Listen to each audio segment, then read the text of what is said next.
గతంలో మహిళల్ని అవమానపరిచారు కాబట్టి మిమ్మల్ని 11 స్థానాలకు పరిమితం చేస్తే ఓటమి నుంచి గుణపాఠాలు నేర్చుకొని పార్టీని ముందుకు తీసుకెళ్లే విధానాలు ఉండాలి. కానీ ఇంకా అహంకారం తగ్గకుండా అధికారం పోయినా ఒళ్ళు బలిసి కొవ్వుతో కొట్టుకుంటా ఉంటే మాకు చంద్రబాబు నాయుడు గారంత సహనం లేదు.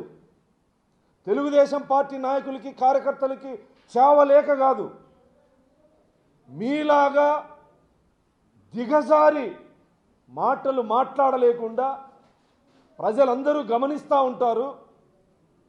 సమాజంలో మనం ఉన్నాము, గౌరవప్రదమైనటువంటి పదవుల్లో ఉన్నాము. ఏ రకమైనటువంటి భాష మాట్లాడాలో కూడా రాజకీయాల్లో విమర్శలు ఉంటాయి, సద్విమర్శలు ఉంటాయి, పరుష పదజాలంతో కూడా విమర్శించవచ్చు. కానీ ఇంత దిగజారా? నీ వయసు ఎంత? నీ వయసు ఎంత అంబటి రాంబాబు గారు?